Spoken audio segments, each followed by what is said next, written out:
Yeah, with me, like, so I think, yeah, like, so sometimes I can, like, just yesterday at the Braves game, I was, like, walking around, like, trying to go to a concession stand, and I saw this, like, couple fighting over in the corner, and I was thinking, "Oh, thank goodness I'm single at this moment." Like, there's sometimes where, like, I can enjoy, like, and appreciate being single because, like, I can travel the world and it's definitely a lot cheaper that way. As I can travel single and as I can avoid less as drama sometimes, less than or just stuff like that. But then I think for the most part, I feel like as I get older, I always think about like having a future spouse. Because like I've always had a desire to have a wife and children, and right now it hasn't happened for me yet, of course. But I am hoping, one day that it happens. And listen, just again, I want it to happen with like a purpose behind the marriage and not just out of convenience or just because I'm feeling lonely, I'm just going to marry the next person that I run into or anything like that. Yeah, and just from what you were saying, I'm reiterating what we were discussing. A few things like popped out and stood out to me, right? So there's close friends I have who have relationship tops. Like they've never been single. Like they come out of a 10-year relationship and then maybe a week later I'm hearing that they're in another relationship with somebody else. And it's just so interesting and so different from like how, people who are used to being single or who operate independently or differently. It's like are you really over the last one before you're getting into the next one? And then the next one's lasting 2 or 3 years. And then the next one, again, is a couple weeks later, even if that. And it's just constant jumping and jumping and jumping. And it's all with different perspectives and different people we are.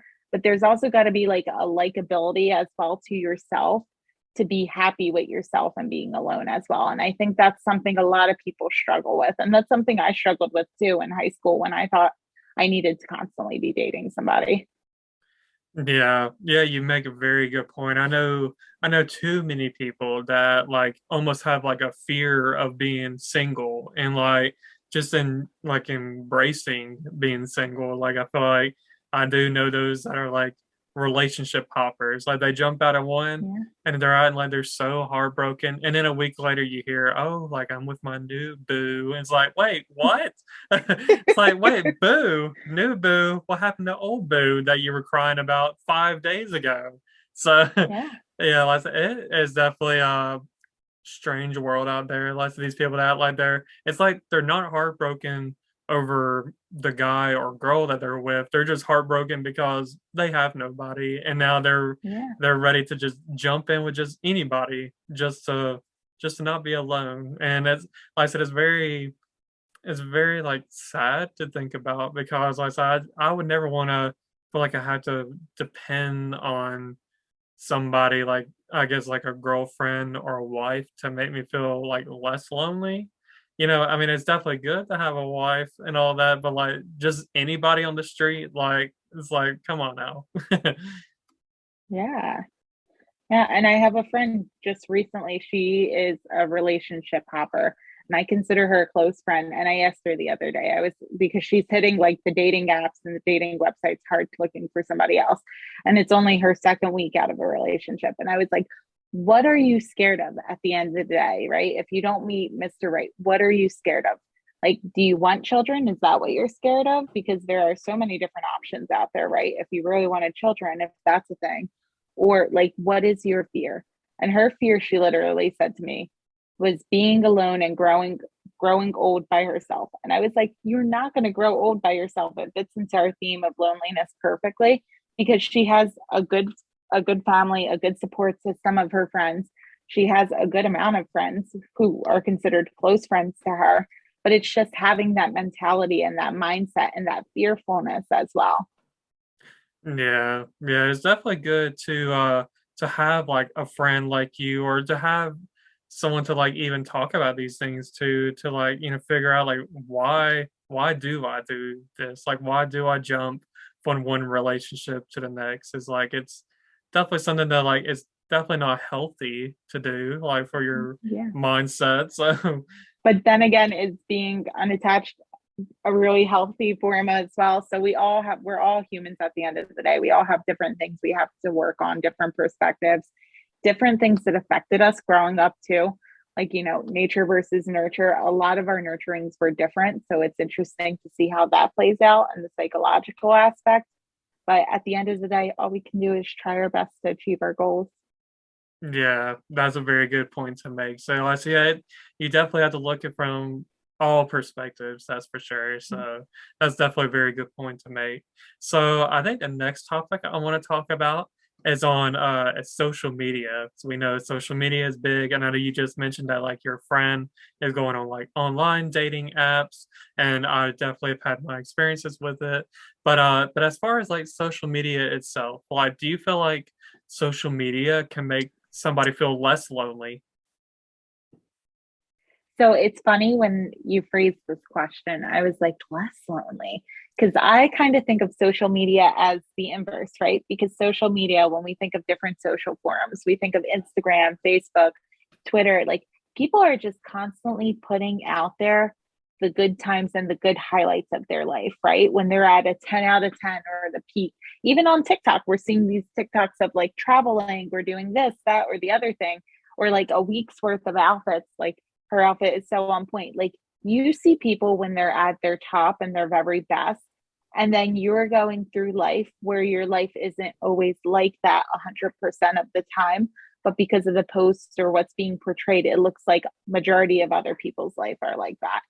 I don't think that's realistic. And I honestly think social media makes me a little bit lonelier sometimes when I scroll through the apps and I go through the different forums and channels and I'm like, wow, I wish I could be there right now. Like I have a lot of travel friends who love to travel and it's amazing and it gives me goals of places I want to go, but it also has me questioning, why am I working like this week or this month? Why aren't I on another vacation or exploring somewhere new? Or why aren't I doing this or that or the other thing?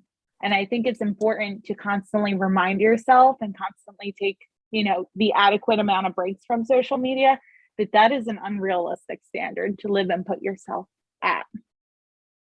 Yeah, yeah. I'm glad that you brought this up because yeah, when I thought about this question, I saw it from both perspectives. Like I think of like I said, it depends on the content that you're looking at, I guess, because like I said, if you're looking at like maybe somebody that is struggling with like the same kind of struggle that you're dealing with, like maybe you can relate to that person and feel like less alone. Like let's say I'm struggling with like depression or something like that, and I see somebody else posting on there like I'm really struggling with this and like I really want a friend to talk to, then that like opens the door for like Yeah. connection and friendship, and like it can like lead to like you like almost like both of you encouraging one another, lifting each other up, and like like you're not alone in this. So like I could see it from that, but from the most part, like so I would say it would make me feel more lonely for the most part as well, because like you almost have this like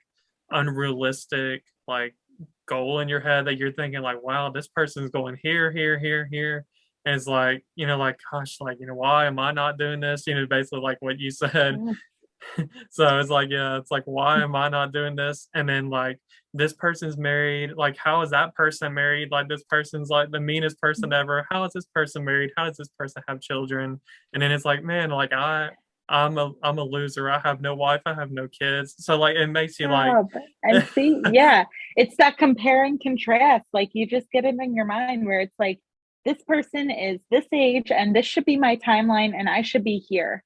But I think the most impactful thing too is realizing this is not the accurate, like the actual or accurate situation, right? Somebody could be married by the time they're 25, they can be pregnant, they could be so happy and in the best relationship ever.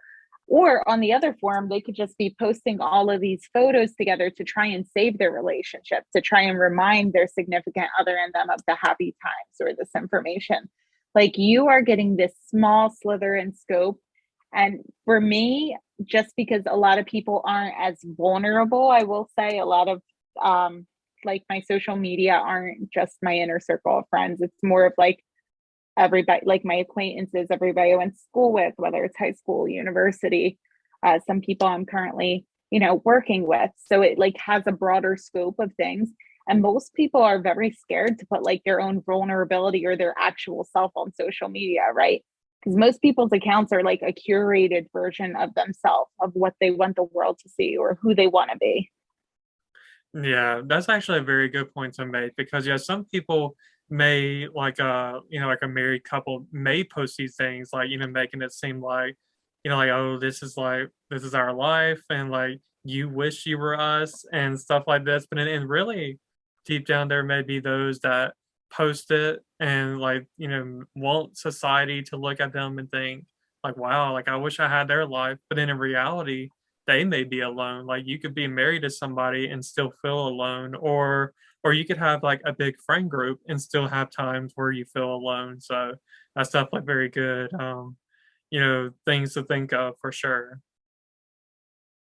So 100%. so yeah, I think I have gotten to the final question of this episode.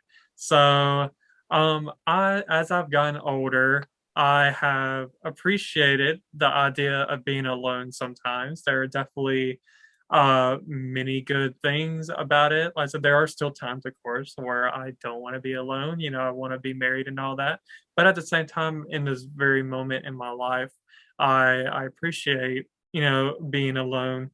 So, I mean, I know we've talked about a few of these things earlier, like as far as traveling and stuff like that. But what are some like good activities that you like doing alone? Yeah. So a big thing I like doing alone is reading alone. While it's really empowering being, discussing a book, reading on my own and having my own context and takeaways and being able to really, hone in on whatever I'm reading on is really something I enjoy doing. Another thing I really like doing is like shopping.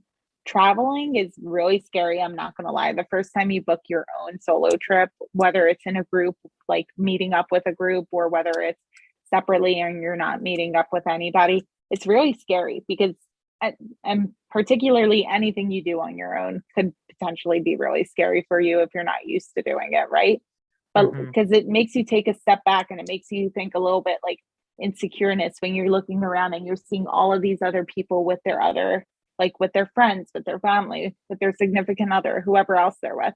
So for instance, I'll take for example a movie. I went to the movies for the first time by myself because I wanted to see a movie that nobody else wanted to see. None of my friends wanted to see it, none of my family wanted to see it, but I wanted to see it. Walking into there because I didn't have the self confidence I needed to really affected the entire vibe of myself and the entire movie as well. So, like, I couldn't really fully enjoy the movie because I was too concerned with what other people were thinking or like what their thoughts were surrounding me individually. When in reality, who is focusing on one person in a theater that's filled with probably like 50 or 60 different people? Nobody. And that's the thing that I think with in terms of loneliness, like the thought of being alone, you have to get that perspective out of your head and you have to get the perspective of like that people are judging you for it out of your head. Because guess what? Everybody is worried about their self at the end of the day. Like that embarrassing moment or that embarrassing you thing you have been harping on for a week, a month, however long you've been harping on it for, they are not going to remember it if it didn't involve them in any way. And I can guarantee you that. Like I just met with one